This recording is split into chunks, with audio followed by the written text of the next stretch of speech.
Hi friends, स्वागत है आप सभी लोगों का आपके अपने YouTube channel UPPCL 2.0 free online class में। आप लोगों के लिए आज विशेष टॉपिक इलेक्ट्रॉनिक्स लेकर आया हूँ और इस टॉपिक में आपको जितने भी यहाँ पर प्रश्न दिखाए गए या समझाए गए हैं उनको बहुत बारीकी से बताया गया है। प्रत्येक क्वेश्चन को ध्यान से देखिए और सुनिए। इनका यदि आपको क्विज चाहिए तो आपको हमारे टेलीग्राम चैनल पर जाना पड़ेगा और टेलीग्राम चैनल हमारे इसी नाम से आपको मिल जाएगा। UPPCL free online class telegram channel मिल जाएगा। इस पर आपको हमारा फ्री वीडियो और जो कि सुबह 5 बजे प्रतिदिन अपलोड किया जाता है और टेलीग्राम क्विज आपको शाम को 4 बजे मिलेगा और फ्री PDF जो है ये आपको शाम को 5 बजे मिलेगा।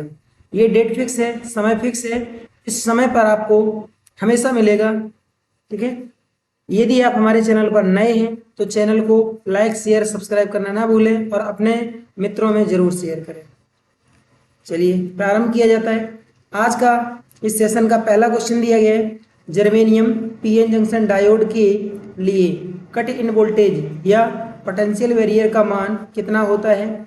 तो ध्यान दीजिएगा, यहाँ पर जर्मेनियम के लिए जो है, जर्मेनियम एक कैसा है, जर्मेनियम जो है, ठीक है ना, जर्मेनियम जो है एक कैसा शुद्ध अर्धचालक है। कैसा है? शुद्ध अर्धचालक है।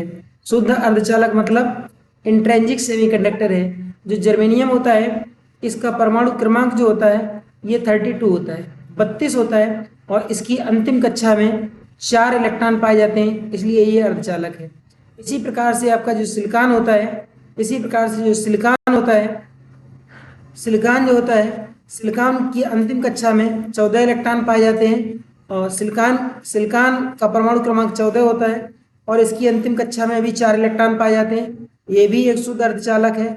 और इसी हिसाब से आपका कार्बन होता है, कार्बन का परमाणु क्रमांक 6 होता है, 6 होता है और इसकी अंतिम कक्षा में भी 4 इलेक्ट्रॉन पाए जाते हैं। ये भी एक अच्छा अर्धचालक। जो अच्छे अर्धचालक होते हैं उनको हम, जो शुद्ध अर्धचालक होते हैं उनको हम इंट्रिंसिक सेमीकंडक्टर या नेज या आंतरिक अर्धचालक के नाम से जानते हैं। तो यहाँ पर जर्मेनियम की बात की जा रही है तो जर्मेनियम का जो पोटेंशियल बैरियर होता है ये होता है 0.3 और यहीं पर सिलिकॉन का अगर लिया जाएगा तो ये 0.7 होता है। इसका आंसर हो जाएगा प्रश्न का ऑप्शन नंबर ए, राइट।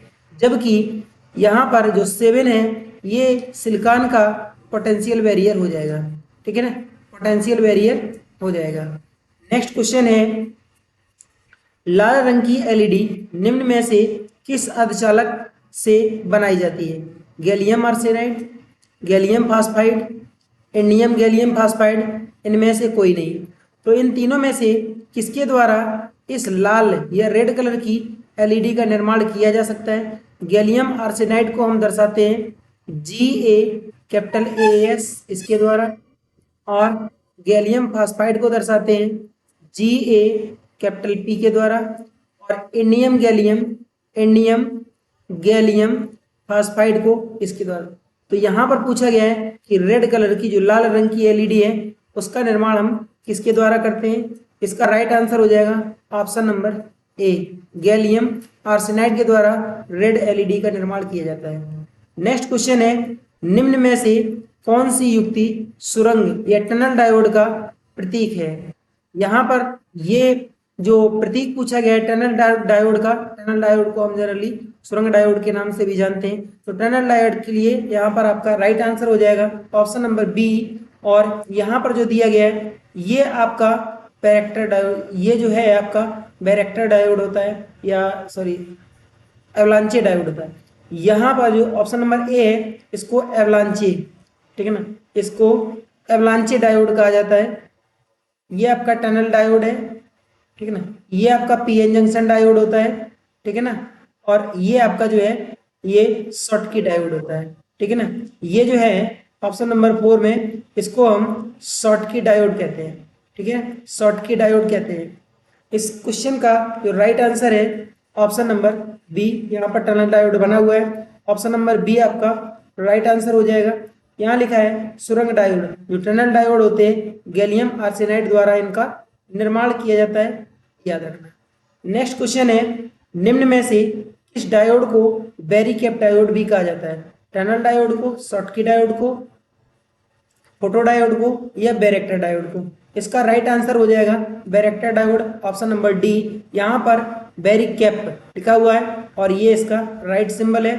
इसमें जो ये हेड होता है एच, इधर हेड होता है और इधर आपका बार होता है। तो बार की तरफ कैथोड होता है और इस साइड में हेड होता है, हेड की तरफ एनोड होता है। ये आपका पी हिस्सा होता है और ये आपका एन हिस्सा होता है, ठीक है ना। ये पी होता है और ये एन को दर्शाता है। और जो पीएन जंक्शन डायोड होते हैं, कौन से, केवल पीएन जंक्शन डायोड जो होते हैं इनमें धारा का प्रवाह तीर की दिशा में होता है। यहाँ पर आपको ये तीर दिखाई दे रहा है, याद रखना, धारा का प्रवाह तीर की दिशा में होता है। और यहाँ पर जो आपको दिखाया गया ये आपका बैरेक्टर या बैरी कैप डायोड है। बैरेक्टर डायोड जो होता है ये कैपेसिटर की भांति व्यवहार करता है, ठीक है, याद रखना। यहाँ पर जो बैरेक्टर डायोड होता है इसका ओरिजिनल चित्र छाया दिखाया गया है। चलिए नेक्स्ट क्वेश्चन है, जीनर डायोड में जीनर ब्रेकडाउन कितना होता है? 6 वोल्ट से 8 वोल्ट, 2 वोल्ट से 3 वोल्ट, 7 वोल्ट से 9 वोल्ट या फिर 4 वोल्ट से 6 वोल्ट? इसका राइट आंसर हो जाएगा ऑप्शन नंबर डी, 4 वोल्ट से 6 वोल्ट जो है जीनर डायोड का जीनर ब्रेकडाउन होता है। यहाँ पर जो ये सिंबल दिया गया है ये जीनर डायोड का है और जीनर डायोड में जेड आपका जेड की आकृति का बना हुआ सिंबल आपको दिखाई देगा। यहाँ पर जीनर डायोड का ओरिजिनल छाया चित्र दिखाया गया है और इसको यहाँ पर मल्टीमीटर के द्वारा चेक किया जा रहा है। ये जो है 3 वोल्ट की सेल लगी हुई है और यहाँ पर जो ये दिखाया गया ये कौन सा है? ये आपका रेजिस्टेंस है, ठीक है ना, कार्बन कंपाउंड रेजिस्टेंस है ये। चलिए नेक्स्ट क्वेश्चन है, निम्न में से चित्र को पहचान कर बताइए कौन सा डायोड है? इस चित्र को पहचान करके बताना है कि ये डायोड कौन सा है।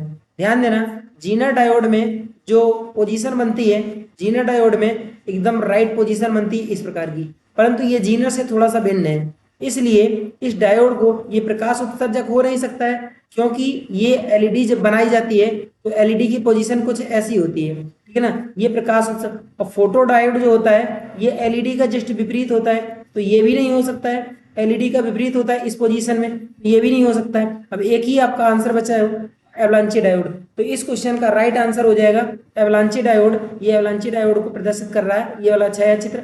और यहाँ लिखा है जीनर डायोड में एवलांची ब्रेकडाउन जो होता है ये 6 वोल्ट से 8 वोल्ट होता है। इसको याद रखना, परीक्षा की दृष्टि से ये बहुत ज्यादा इंपॉर्टेंट है। नेक्स्ट क्वेश्चन है, निम्न में से एलईडी की रेटिंग किस में ली जाती है? किलोवाट में, मिलीवाट में, किलो, यहाँ पर आपका मेगावाट हो जाएगा, ठीक है ना, मेगावाट में या फिर माइक्रोवाट में? इसका राइट आंसर हो जाएगा ऑप्शन नंबर बी, ठीक है, ऑप्शन नंबर बी इसका राइट आंसर हो जाएगा। मिलीवाट में एलईडी जो होती है इसकी रेटिंग ली जाती है, ठीक है, इसको याद रखना। एलईडी के संबंध में यहाँ कुछ विशेष प्रश्न दिए गए।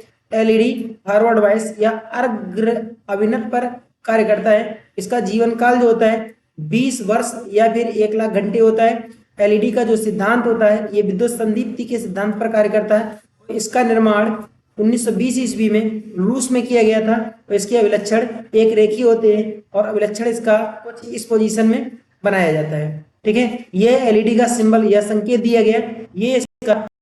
ये इसका जो एलईडी होती है ओरिजिनल, उसका आंतरिक संरचना यहाँ पर दिखाई गई है। यहाँ पर अंदर साइड में एक यहाँ पर डायोड लगाया गया है और ये पिनें दिखाई गई हैं। जो एलईडी होती है या कोई भी डायोड जो रहेगा, ठीक है ना, जो कोई भी डायोड है, जो डायोड रहेगा उसका जो छोटा पिन होता है ये ऋणात्मक होता है, कह सकते हैं ये जो है ना कैथोड को दर्शाता है, जबकि जो बड़ा पिन होता है ये एनोड को दर्शाता है, ठीक है ना। छोटा पिन माइनस को, बड़ा पिन प्लस को दर्शाता है। चलिए इस क्वेश्चन का राइट आंसर हो जाएगा ऑप्शन नंबर बी। अगला प्रश्न है, निम्न में से चित्र को पहचान कर बताइए कौन सा डायोड है? तो अभी अभी आपको थोड़ी देर पहले बता गए ये आपका जीनर डायोड को दर्शाता है। यहाँ पर फोटो डायोड, प्रकाश डायोड और शॉटकी डायोड नहीं है। इसका राइट आंसर हो जाएगा, इसका राइट आंसर हो जाएगा जीनर डायोड, ठीक है ना। ये जीनर डायोड का राइट सिंबल है, जबकि यहाँ पर शॉटकी पर मैंने टिक लगाया है। ये शॉटकी नहीं हो सकता है क्योंकि शॉटकी डायोड जो है कुछ इस स्थिति में बनाया जाता है, ठीक है। शॉटकी डायोड जो है वो इस प्रकार का होता है। यहाँ पर ये जो छाया चित्र दिखाया गया है ये आपका संकेत जो है ये जीना डायोड का है। ठीक है, राइट आंसर आपका होगा ऑप्शन नंबर कौन सा, option number A.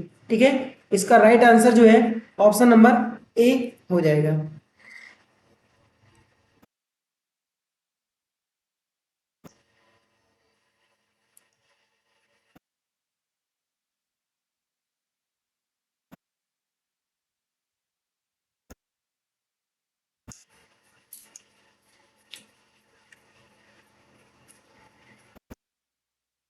Next question है शॉटकी डायोड।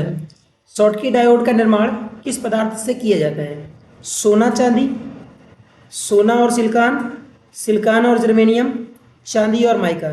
तो ध्यान देना जो शॉटकी डायोड होता है, शॉटकी डायोड को हम कुछ इस स्थिति में बनाते हैं। ध्यान देना शॉटकी डायोड जो होता है कुछ इस पोजीशन में इसका निर्माण किया जाता है। ठीक है, और शॉटकी डायोड ये हो गया आपका एनोड और ये हो गया कैथोड। तो शॉटकी डायोड का जब निर्माण किया जाता है तो इसके निर्माण में एक साइड में धातु होती है। क्या होती है? एक साइड में धातु होती है और एक साइड में सेमीकंडक्टर होता है। ठीक है ना, सेमीकंडक्टर होता है जिसमें जर्मेनियम या सिलिकॉन हो सकता है। ठीक है ना, जर्मेनियम या सिलिकॉन हो सकता है। और इस जो शॉटकी डायोड है, शॉटकी डायोड जो होता है ये यूनिपोलर डिवाइस है। कैसी? यूनिपोलर डिवाइस है। ठीक है ना, यूनिपोलर इसका मतलब क्या होता है ये भी बता रहे हैं। तो शॉटकी डायोड जो होता है इसकी एक ओर धातु और दूसरी ओर सिलिकॉन या जर्मेनियम में से कोई एक होता है। तो इस आधार पर आपका ये तो ऑप्शन नहीं हो सकता, सोना चांदी लिखा है, ये सिलिकॉन जर्मेनियम लिखा है, ये भी नहीं हो सकता, यहाँ चांदी और माइका लिखा है। इस जो जो आपका शॉटकी डायोड होता है, शॉटकी डायोड में माइका का उपयोग नहीं किया जाता है, तो ये ऑप्शन भी नहीं हो सकता है। यहाँ पर सोना या सिलिकॉन हो सकता है। जो धातु होती है ये कौन सी होती है? या तो आपका सोना हो सकता है और या आपकी चांदी हो सकती है एजी। ठीक है ना, या फिर प्लेटिनम वगैरह यहाँ पर ले लेते हैं। ऐसे पदार्थों से हम शॉटकी डायोड का निर्माण करते हैं। ठीक है, तो ऐसे और ये होता है यूनिपोलर डायोड। मतलब ऐसी युक्तियां यूनिपोलर डायोड ऐसी युक्तियां होती हैं। यूनिपोलर जो डायोड होता है ये ऐसी युक्तियां होती हैं कि जिनके दोनों ओर यूनिपोलर जब रहे तो दोनों ओर इलेक्ट्रॉनों की अधिकता होगी। ठीक है ना, या फिर दोनों ओर जो है होल्स रहे। ठीक है ना, या फिर दोनों ओर होल्स की अधिकता हो। तो इस प्रकार के जो युक्तियां होती हैं उनको हम यूनिपोलर डिवाइस कहते हैं। यहाँ पर आप देख रहे हैं शॉटकी डायोड में एक साइड में धातु है, ऑलरेडी इलेक्ट्रॉन की अधिकता है, और दूसरी साइड में आपका जर्मेनियम या सिलिकॉन है। ठीक है ना, तो इसमें भी इलेक्ट्रॉन की अधिकता होगी। यहाँ पर इलेक्ट्रॉन की अधिकता होती है दोनों ओर, तो इसको हम यूनिपोलर डिवाइस कहते हैं। इसके जस्ट विपरीत बाइपोलर डिवाइस क्या होती है? बाइपोलर डिवाइस में एक साइड में इलेक्ट्रॉन और दूसरी साइड में होल्स होंगे। जब ये पोजीशन बनती है तो इसको हम किस डिवाइस के नाम से जानते हैं? तो इसको हम बाइपोलर कहते हैं। ठीक है ना, बाइपोलर क्या होता है? जब किसी डिवाइस में दोनों ओर एक साइड में इलेक्ट्रॉन्स और दूसरे साइड में होल्स की अधिकता होती है तो बाइपोलर युक्ति बनती है। ठीक है, तो बाइपोलर युक्ति बनती है। यूनिपोलर कब बनेगी? जब दोनों ओर इलेक्ट्रॉन या दोनों ओर होल्स होते हैं। तो इस क्वेश्चन का जो राइट आंसर है हो जाएगा आपका ऑप्शन नंबर बी। यहाँ पर दिया गया है शॉटकी डायोड का निर्माण जर्मेनियम, सिलिकॉन या जर्मेनियम को सोना या चांदी के साथ डोप करके बनाया जाता है। ठीक है, यहाँ पर ये शॉटकी डायोड दिखाया गया है। ये सब शॉटकी डायोड की यहाँ पर देख रहे हैं शॉटकी डायोड का 10 पीसीबी असेंबली दिया गया है। नेक्स्ट क्वेश्चन हमारा है question number 10, cadmium sulphide compound द्वारा किस डायोड का निर्माण किया जाता है? तो कैडमियम सल्फाइड कंपाउंड मतलब होता है मिश्रण। ठीक है ना, photo conductive diode, Zener diode, प्रकाश उत्सर्जक डायोड या फिर पिन डायोड। जो पिन डायोड होता है इसका जो सिंबल होता है कुछ इस प्रकार से होता है। ठीक है ना, याद रखना।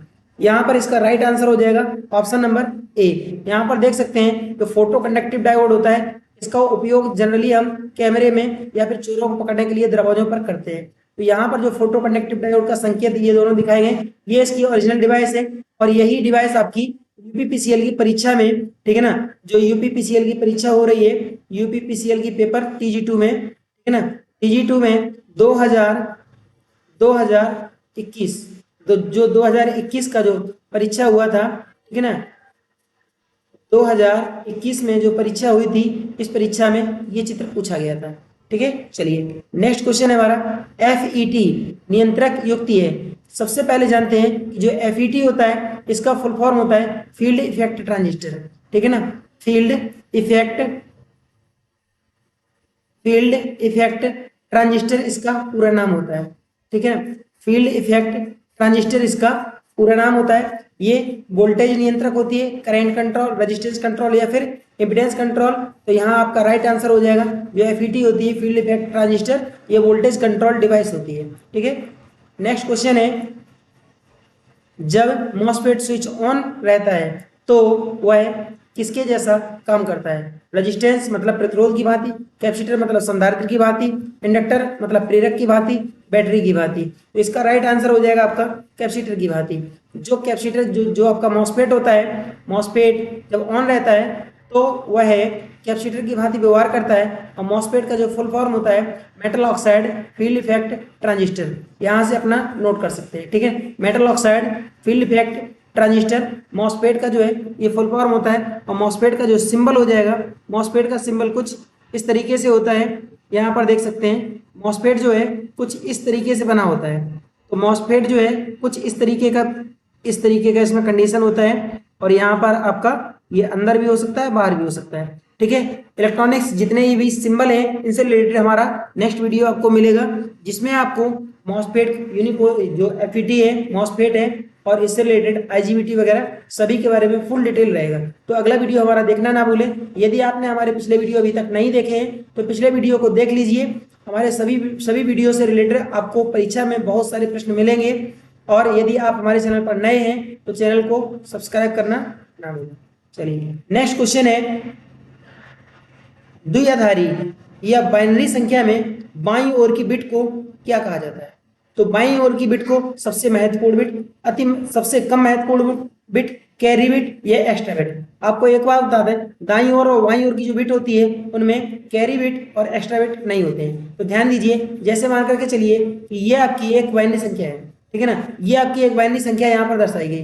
तो इसमें बाईं ओर मतलब इधर की बिट, ये इसकी बात कर रहा है, और दाईं ओर मतलब इस बिट की बात कर रहा है। तो इस अवस्था में इस बिट को, इसका जो स्थानीय मान होगा ये सबसे कम होगा, इसका स्थानीय मान होगा सबसे कम होगा। तो इसको हम LSB, ठीक है ना, या फिर LSD के नाम से जानते हैं। ठीक है ना, लीस्ट सिग्निफिकेंट बिट, इसका फुल फॉर्म होता है लीस्ट सिग्निफिकेंट डिजिट। और जबकि बाईं ओर की जो बिट होती है इसका स्थानीय मान सबसे ज्यादा होता है। तो इसका जब स्थानीय मान ज्यादा होता है, जब स्थानीय मान इसका ज्यादा होता है तो वेट कहेंगे, एक तरीके से इसका वेट ज्यादा होता है तो इसको हम कहेंगे MSB, या फिर कह सकते हैं MSD, most significant bit, most significant digit. इसके फुल फॉर्म होते हैं, याद रखना, जो बाईं ओर होता है, ठीक है ना, जो बाईं ओर होता है, बाईं ओर की बिट जो होती है MSB होती है, और दाईं ओर की जो बिट होती है, ठीक है ना, ये क्या होती है, ये LSB होती है। तो इसका इस हिसाब से राइट आंसर हो जाएगा, MSB का मतलब होता है most significant bit. Option number A आपका राइट आंसर होगा, यहाँ इसका डिटेल दर्शाया गया है। नेक्स्ट क्वेश्चन है, बाइनरी संख्या 100, 11, 2 का डेसिमल संख्या में मान क्या होगा? ठीक है ना, डेसिमल संख्या में या डेसिमल संख्या क्या होगा?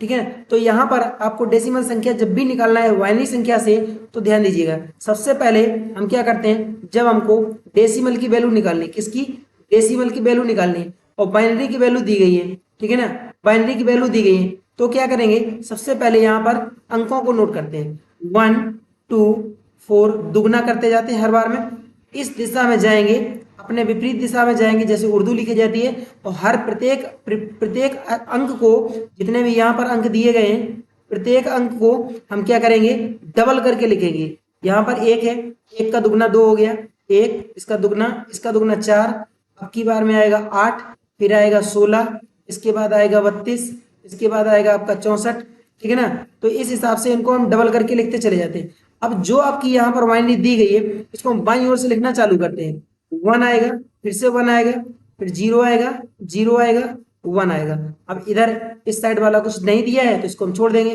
अब अगली बात, जिसके नीचे आपको 0 मिला है उसको हम कैंसिल कर देंगे, ठीक है ना। तो बाकी जो जो जो जो बाकी अंक आपके हैं उनको हम जोड़ लेते हैं, जोड़ेंगे उन्हीं को जिनके नीचे आपका 1 है, जिनके नीचे 1 नहीं है उनको हटा देते हैं। तो यहाँ पर आपको जोड़ना कितना है, 16 जोड़ना है, 2 जोड़ना है और 1 जोड़ना है। तो यहाँ पर हो जाएगा कुल मिलाकर के 19। तो राइट आंसर होना चाहिए आपका ऑप्शन नंबर डी। यहाँ पर राइट हो जाएगा आपका option number D. Next question है, बाइनरी संख्या 10 10 10 डेसिमल में मान क्या होगा। डेसिमल में, ठीक है ना, डेसिमल संख्या में मान क्या होगा। तो ध्यान दीजिए, तो इसको हम लिखेंगे 1 0 1 0 1 0। यहाँ पर लिख लेंगे, कितना लिखेंगे, 1 2 4 8 16 32। हर बार में डबल करके लिखेंगे, जिसके नीचे 0 है उसको कैंसिल कर देंगे, अन्य सभी को जोड़ लेंगे। तो यहाँ पर जोड़ेंगे आप कितना, 32 प्लस 8 और प्लस 2, ये हो गया 10। 10 को इसमें जोड़ देंगे तो आपका वैल्यू होगा 42। यहाँ पर आपका राइट आंसर हो जाएगा option number D. Option number D आपका राइट आंसर होगा। नेक्स्ट क्वेश्चन है, डेसिमल संख्या 37 10 का या आधार इसको कह सकते हैं, इसको हम सबस्क्रिप्ट भी कहते हैं। बाइनरी में मान क्या होगा। जब डेसिमल का वैल्यू दिया हो तो हम क्या करेंगे, इसको नोट करेंगे, 1 2 4, ठीक है ना, 8 16 32। ये ध्यान देंगे, हमको इस संख्या के आसपास वाली संख्या के पास तक जाना है, ठीक है ना।